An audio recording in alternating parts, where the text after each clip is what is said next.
नमस्कार, मैं हूं नीलू। तो देखिए, अमेरिका के राष्ट्रपति डोनाल्ड ट्रंप और सऊदी अरब के प्रिंस की एक मुलाकात व्हाइट हाउस में हुई है। अब इस व्हाइट हाउस में जो मुलाकात हुई उसमें किस बात को लेकर चर्चा हुई है, क्योंकि बताया जा रहा है बहुत सारी डील इन दोनों के बीच में हुई है। बात ईरान पर भी हुई है, लेकिन ये बातचीत क्या है, आज इसी पर चर्चा। मयंक मेरे साथ जुड़े हुए हैं। मयंक, जो बातचीत हुई, बैठक हुई ट्रंप और सऊदी प्रिंस की, किस तरह की बातचीत है और इस बातचीत में क्या कुछ निकलकर सामने आ रहा है, जिसमें ईरान का भी जिक्र हुआ है? देखिए, पूरी दुनिया की नज़रें थी इस मुलाकात पर। डोनाल्ड ट्रंप और क्राउन प्रिंस मोहम्मद बिन सलमान वाइट हाउस गए। वाइट हाउस में मुलाकात हुई डोनाल्ड ट्रंप से और उसके बाद 45 मिनट तक उन्होंने रिपोर्टर्स से चर्चा की, बात की। और देखिए, इस विजिट के दौरान कई बड़ी डील्स हुई हैं। हम आपको शॉर्ट में बताएंगे कि 5 बड़ी डील्स क्या रहीं। देखिए, पहली बड़ी डील ये हुई है कि न्यूक्लियर एनर्जी को लेकर सऊदी और अमेरिका के बीच में एक बड़ा समझौता हुआ है। दोनों देशों ने सिविल न्यूक्लियर एनर्जी पर एक जॉइंट डिक्लेरेशन को मंजूरी दी है, जो नॉन प्रोलिफरेशन स्टैंडर्ड के हिसाब से दशकों से चली आ रही कई अरब डॉलर की न्यूक्लियर एनर्जी पार्टनरशिप के लिए मजबूत आधार प्रदान करेगा। यानी जो सिविल इस्तेमाल के लिए जो न्यूक्लियर एनर्जी है, इसको लीगली कैसे दोनों देशों के बीच में एक बड़े लीगल डील का एक रास्ता इसमें साफ किया गया। बात नंबर 1। बात नंबर 2, F-35 जेट्स की डील हो गई है। इसको डोनाल्ड ट्रंप की तरफ से भी मंजूरी मिल गई है कि आने वाले कुछ दिनों में अमेरिका जो है वो सऊदी को F-35 जेट्स देगा। अब ये बात पर मुहर लग चुकी है। तीसरी बड़ी डील है, 100 अमेरिकन टैंक्स दिए जाने हैं सऊदी अरब को। 100 अमेरिकी टैंक्स जो हैं वो सऊदी अरब को दिए जाएंगे। तीसरी बड़ी बात है। चौथी बड़ी बात है कि सऊदी ने 600 अरब डॉलर से बढ़ाकर $1 ट्रिलियन का निवेश करने का वादा किया है अमेरिका से। अभी तक सऊदी का अमेरिका में जो इन्वेस्टमेंट था वो 600 अरब डॉलर का था। अब इसको बढ़ा के $1 ट्रिलियन का निवेश करेगा सऊदी अमेरिका में। और पांचवी और सबसे अहम बात, अमेरिका ने सऊदी अरब को मेजर नॉन नेटो एलाई का स्टेटस दे दिया है। देखिए, नेटो जिस तरह से नेटो कंट्रीज हैं उसमें यह माना जाता है कि एक भी देश पर हमला हुआ तो वो सब देशों पर हमला माना जाएगा, इस तरह का पैक्ट है। लेकिन इसके अलावा भी कई देश ऐसे हैं जो स्ट्रैटेजिकली अमेरिका के लिए इम्पॉर्टेंट है, जिसको वो अपना एलाई मान के चलता है। उनको ये दर्जा दिया जाता है। 19 देशों को ये दर्जा है और अब 20वां दर्जा जो है वो सऊदी को दिया गया है, जिसे मेजर नॉन नेटो एलाई कहा गया है। यानी कि एक प्रकार से मेजर नॉन नेटो एलाई होने का फ़ायदा सऊदी को ये होगा कि हथियार जो है वो बड़ी आसानी से ट्रांसफ़र हो पाएंगे। जो आम एम्यूनिशन से ज़रूरी जो लीगल बाधाएं हैं वो इजीली पार हो पाएंगी। और एक प्रकार का बड़ा इस तरह का अंडरस्टैंडिंग रहेगी कि आप पे अगर कोई देश हमला करता है तो हम आपकी मदद करेंगे। लेकिन हालांकि इसका कोई रिटन एस्पेक्ट नहीं होगा। जब आप नॉन नेटो अलाई कहते हैं, मेजर नॉन नेटो अलाई का दर्जा दिया जाता है, तो ये कंपल्शन नहीं होगा कि अगर सऊदी पर हमला होगा तो अमेरिका मदद को आएगा ही। लेकिन एक प्रकार का यह भरोसा होगा कि अगर आप पे किसी तरह का कोई हमला होता है तो हम मदद के लिए खड़े हैं। ये पांचवी बड़ी बात है, मेजर नॉन नेटो अलाई। देखिए, ये 5 बड़ी डील्स हुई हैं इसमें, लेकिन जो सबसे अहम बात थी वो ये थी कि ईरान को लेकर क्या बात हुई है। देखिए, कल एक बात ऐसी हुई जिसको लेकर ईरान में ज़बरदस्त गुस्सा देखा जा रहा है इस मीटिंग को लेकर। देखिए, डोनाल्ड ट्रंप जब बात कर रहे थे, सऊदी प्रिंस भी, जो क्राउन प्रिंस जो है मोहम्मद बिन सलमान, वो भी उनके साथ थे, डोनाल्ड ट्रंप भी उनके साथ थे। और इस बात करने के दौरान जो है ट्रंप ने ये कहा, Trump has claimed that Saudi Arabia allowed United States to attack Iranian facilities, praising Riyadh for its support during escalating regional tensions. Donald Trump ने सऊदी की तारीफ करते हुए ये कहा कि ईरान पर हमला करने में सऊदी ने मदद की। ये बात डोनाल्ड ट्रंप ने कही और प्रेस के सामने ये बात कही कि जो हमले हमने किए ईरान की न्यूक्लियर फैसिलिटीज़ के पर जो हमले किए उसमें सऊदी ने हमारी मदद की, ये बात उन्होंने कही। और इसके साथ ही जो है बात जब ये हुई ईरान की, अच्छा, इसमें गौर करने वाली बात यह है, इसी दौरान डोनाल्ड ट्रंप ने जो है अपने हथियारों की भी बात की, अपने मिसाइल्स की भी बात की कि हम बहुत अच्छी मिसाइल्स बनाते हैं। ये सब ईरान के रेफरेंस में ही बात हो रही थी। इस दौरान जो है डोनाल्ड ट्रंप के चेहरे पर भी मुस्कान थी और सऊदी क्राउन प्रिंस के चेहरे पर भी मुस्कान थी। सोशल मीडिया में जो जानकारी है, जिस तरह से चीज़ें वायरल हुई, इस चीज़ को ईरान ने बिल्कुल अच्छे तरीके से नहीं लिया है और ईरान ने जो है इसकी आलोचना की है कि जिस तरह से ये बात डोनाल्ड ट्रंप ने सऊदी प्रिंस के सामने कही और उसको बात एक चेहरे पर मुस्कान थी, ये ईरान को कतई पसंद नहीं आई। ईरान के जो लोग इस पे कमेंट कर रहे हैं, सोशल मीडिया आप वहाँ का अगर देख सकते हैं तो आप देखिए ये बात ईरान को कतई पसंद नहीं आई। कहा यह भी जा रहा है, एक अंदर की जानकारी, अब इस बारे में कोई मुहर नहीं है, कोई पुख्ता बात नहीं है, कुछ सऊदी अरब के कुछ न्यूज़ एजेंसीज इस तरह की दावे कर रही हैं कि ईरान के जो राष्ट्रपति हैं महमूद पेजेश्कियान, इनका एक लेटर लेके सऊदी क्राउन प्रिंस जो है वो अमेरिका गए। अब इसके बारे में कोई पुख्ता जानकारी नहीं है, किसी हम न्यूज़ एजेंसी का हवाला नहीं दे सकते, लेकिन ये खबर सोशल मीडिया में चल रही है और ऐसी बातें सामने आई है। सऊदी सोर्सेस से इस तरह का दावा किया गया है कि ईरान के राष्ट्रपति का एक लेटर लेके सऊदी क्राउन प्रिंस अमेरिका गए। अब इसमें कितनी सच्चाई है ये पता नहीं। अब देखिए ये जो डील हुई है तमाम, ये जो जितनी सारी डील सऊदी के साथ हुई है, अब इसमें बड़ा सवाल ये है कि ये डील का आखिर इस डील से अमेरिका चाहता क्या है। देखिए इंटरनेशनल रिलेशंस में जब भी कोई डील होती है तो बिना फायदे की कोई डील नहीं करता।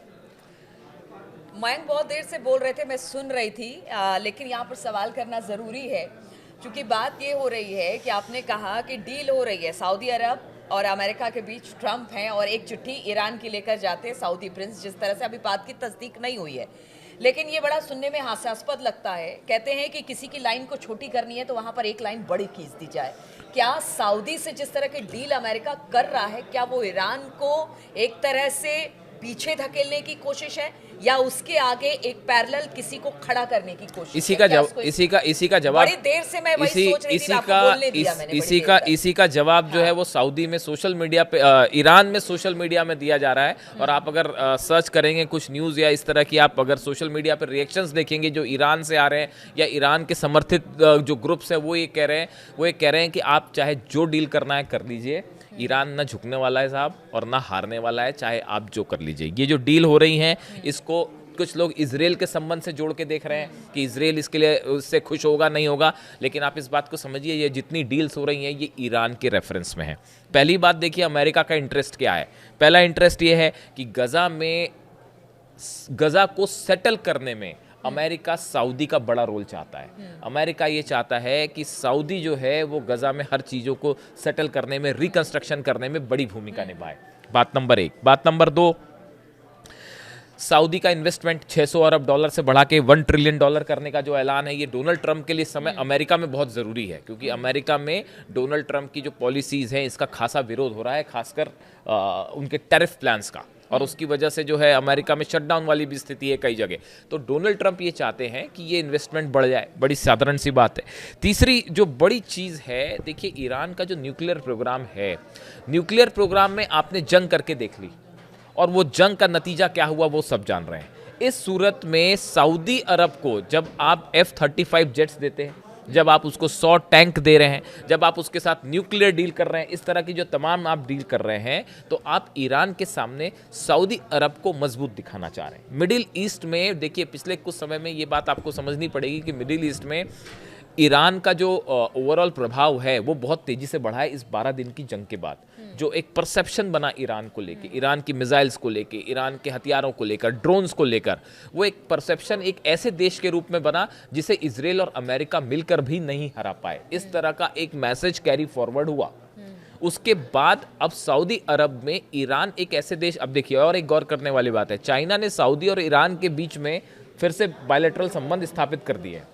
पहले दोनों देशों में आपस में बात भी नहीं हो रही थी। स्थापित कर पाया है, भले विश्वास ना भी हो पाए, लेकिन अमेरिका को ये चिंता हमेशा सताएगी कि अगर सऊदी और ईरान के बीच में हालात पहले से बेहतर हो जाते हैं, संबंध पहले से बेहतर हो जाते हैं, तो ये किसी भी रूप में अमेरिकन इंटरेस्ट को सूट नहीं करेगा। और क्या अब जो सऊदी है वो अमेरिका को नाराज करके ईरान से बिल्कुल नहीं, कोई चांस ही नहीं है। ये मतलब ये सारे समीकरणों को बिल्कुल, हाँ देखिए अभी असल में क्या हो रहा है, मिडिल ईस्ट में बड़े सारे प्लेयर्स आ गए हैं। चाइना की भी एंट्री है, रूस की भी एंट्री है। ये सब चीज़ें जो हो रही हैं इसमें चाइना और रूस का भी बड़ा प्रभाव चल रहा है। अभी एक बैठक चल रही है जिसमें रूस के जो टॉप मोस्ट न्यूक्लियर साइंटिस्ट है वो और ईरान के टॉप मोस्ट न्यूक्लियर साइंटिस्ट की बैठक हो रही है। हम आपको अलग से इस पर एक वीडियो बना देंगे। ये इतना आसान मैटर नहीं है कि न्यूक्लियर डील हो जाएगी। अंदर खाने बहुत सारी चीज़ें चल रही हैं जिसके कोई सोर्सेस नहीं होते। हम आपको ये नहीं बता सकते कि फलानी न्यूज़ एजेंसीज की तरफ से ये सोर्स आया है या इस तरह की चीज़ें नहीं है, बट बहुत सारी चीज़ें ऐसी हैं जो पर्दे के पीछे चल रही हैं। अब देखिए डोनाल्ड ट्रंप क्या चाहते हैं। डोनाल्ड ट्रंप पहला तो ये चाहते हैं कि गजा में चीज़ें हालात बेहतर करने में सऊदी अपनी भूमिका निभाए, बात नंबर 1। बात नंबर 2, ईरान के न्यूक्लियर डील को लेकर मोहम्मद बिन सलमान ने खुद ये कहा है कि we will do our best to help reach a deal between United States of America and Iran. जब प्रिंस से पूछा गया, क्राउन प्रिंस से पूछा गया मोहम्मद बिन सलमान से कि आप ईरान के न्यूक्लियर प्रोग्राम को लेकर क्या सोचते हैं, उन्होंने कहा हम ये चाहेंगे कि अमेरिका और ईरान के बीच अच्छी डील हो जाए और उससे सबको फायदा होगा। अब सवाल ये है कि ईरान को आप उसकी इच्छा के बिना तो डील नहीं करवा सकते, ये बात भी तय है। ये बात भी तय हो चुकी कि ईरान को आप दबाव, हाँ ये क्लियर है, बहुत पीछे का भी नहीं, अभी अभी कुछ हाल फिलहाल का इतिहास। तो आप देखिए, आप अगर ईरान के मिसाइल प्रोग्राम को रोकने की कोशिश करेंगे तो ईरान उसके लिए तैयार नहीं है। अगर आप उस पर ये चाहेंगे कि न्यूक्लियर एनरिचमेंट ही रोक दे, ईरान उसके लिए भी तैयार नहीं है और ना ही दबाव में आएगा। अब इस सूरत हाल में बड़ी साधारण सी बात है कि सऊदी को आप मजबूत करना चाह रहे हैं तो वो मजबूत आप इसराइल के खिलाफ नहीं करना चाह रहे, वो उसको ईरान के खिलाफ मजबूत करना चाह रहे हैं। तो ये सऊदी और ईरान के बीच में जो एक जो पावर गेम है इसको फिर से एक प्रकार से बढ़ावा देने की बात है और उसमें सऊदी को भारी दिखाने की कोशिश है, इसलिए ये F-35 जेट्स की डील हुई है। और दूसरी बात, डोनाल्ड ट्रंप का ये कहना कि जब हमने हमले किए थे तो सऊदी ने हमें अलाउ किया था हमला करना, तो इसका इनडायरेक्ट मतलब अगर हालात कभी ऐसे बनते हैं करेक्ट कि अगर ईरान के खिलाफ अमेरिका खड़ा होता है तो क्या इसी का इस्तेमाल होगा? बिल्कुल, अगर जंग की बात होगी। देखिए डोनाल्ड ट्रंप के कहने का क्या मतलब था। डोनाल्ड ट्रंप के कहने का मतलब जो एक्सपर्ट्स निकाल रहे हैं वो ये था कि सऊदी ने अपने एयर स्पेस का इस्तेमाल करने दिया ईरान पर हमला करने के लिए। हालांकि ये बात क्लियर ही है सबको, इसमें कोई दबी छुपी बात नहीं है। जॉर्डन ने भी इस्तेमाल करने दिया, ऐसा कई एक्सपर्ट्स बताते हैं कि कई देश ऐसे थे, अरेबियन कंट्रीज थी जिसमें आप ईरान पे हमला कर ही नहीं सकते जब तक आप उस एयर स्पेस का इस्तेमाल नहीं करेंगे। तो ये बात तो है। तो अंदर खाने की बड़ी डील पहले ही हो चुकी थी। अब देखिए अब जो है नहीं, इसमें थोड़ा सा अलग बात है। अब देखिए, अब ये जो डील है, इस डील के तहत मामला क्या है, मोहम्मद बिन सलमान क्या चाहते हैं, वो दो चीज़ चाहते हैं। कतर पे जैसा हमला हुआ था, इसराइल ने जब कतर पर हमला किया तो सब अरेबियन देश जो है वो इस चिंता में थे, भाई कहीं कल को हम पे हमला ना हो जाए। तो ये जो नॉन नेटो एलाई वाली बात है, ये नॉन नेटो एलाई इसीलिए मोहम्मद बिन सलमान चाहते हैं कि भाई इसराइल हम पर हमला ना करे, कि भाई इसराइल कल को हमारे से जंग ना होए। इसराइल तो जंग हमला नहीं करेगा सऊदी पे, दोनों एलाई हैं, अमेरिका के सवाल ही नहीं उठता। ट्रंप ये चाहते हैं कि ईरान के खिलाफ जो है वो एक मजबूत पावर सेंटर सऊदी बन के सामने आए, जो कि फ़ायदा करेगा। सऊदी के ऑयल में हमेशा से अमेरिका का इंटरेस्ट रहा है, ये कोई जग जाहिर बात है, इसमें कुछ दबा छुपा नहीं है। तो ये अमेरिका और सऊदी दोनों के लिए एक विन विन सिचुएशन है।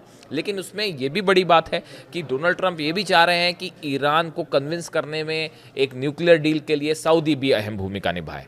अब इससे ईरान कितना कन्विंस होगा, देखिए आप जो है ईरान का जहाँ तक न्यूक्लियर डील का सवाल है, ईरान की तरफ से ये बात साफ कर दी गई है कि हाल फिलहाल में हम कोई चर्चा नहीं करने जा रहे। कम से कम फॉर्मल चर्चा तो नहीं हो रही, बैक डोर से जो भी कोशिशें हो रही हों, लेकिन ये बैक डोर वाला जो प्लान है ये ईरान के साथ संभव नहीं है। नहीं, एक अंतिम सवाल का जवाब दे, क्या दो नाव पर पैर रख के सऊदी अरब आगे बढ़ सकता है? बहुत मुश्किल है। देखिए एक बात तो साफ साफ समझ जानी चाहिए सबको कि जहाँ तक कुछ एक्सपर्ट्स का भी मानना है, और अगर आप भी इस बात को समझते हैं तो इस बात को समझ जाइए कि आप जब तक एक रिस्पेक्टफुल डील नहीं करेंगे ईरान के साथ, ईरान से आप डील नहीं करवा सकते। अब आप चाहे सऊदी को आगे बढ़ा दीजिए, या आप इसराइल को मजबूत कर दीजिए, इसराइल को डिफेंस सिस्टम दे दीजिए, या सऊदी को डिफेंस सिस्टम दे दीजिए, आप जो कर लीजिए, चाहे F-35 की डील हो जाए सऊदी के साथ या एयर स्पेस आप दे दीजिए। अब की बार अगर जंग होती है तो रूस, मैं फिर से रिपीट करता हूं, रूस ईरान के साथ कहीं बेहतर मजबूती से खड़ा रहेगा। जैसे पिछली बार के बार जो हालात थे, ईरान अकेला लड़ता रहा, इस बार वैसा नहीं होगा, और चाइना का भी बड़ा रोल प्ले होगा। इसलिए अब आसान नहीं है ईरान पर उस तरह से हमला करना जैसा पिछली बार हुआ। तो ये जो डील्स का खेल है, ये ऐसा लगता है कि एक शक्ति संतुलन को जो है अपने पास रखने के लिए एक बड़ा ये जो है प्रयास हो रहा है। अब ये डील की तरफ आगे बढ़ता है या जंग की तरफ आगे बढ़ता है, ये आने वाला वक्त बताएगा। तो देखिए, अमेरिका लगातार कोशिश करता रहा है कि मिडिल ईस्ट में अपनी पैठ बनाई जाए। ईरान से नहीं हो पाया, यानी युद्ध भी हुआ, उस बीच हमने देखा किस तरह से हमले हुए, ईरान को झुकाने की कोशिश हुई, लेकिन वैसा कुछ होता दिखाई नहीं दिया। अब सऊदी अरब से डील करके अमेरिका क्या चाहता है, चर्चा इसी बात की खूब हो रही है। आगे ये डील किस तरफ जाती है, क्या अमेरिका और ईरान जिन बातों को लेकर यानी परमाणु समझौते को लेकर बातचीत करने को या फिर अपनी शर्तों के साथ अमेरिका ईरान पर दबाव बना रहा है, क्या उसमें मध्यस्थता करेगा सऊदी अरब, ये आगे आने वाले दिनों में पता चल जाएगा और इस पर हमारी लगातार नजर बनी रहेगी। बहुत बहुत शुक्रिया आप सभी का हमारे साथ इस चर्चा में शामिल होने के लिए।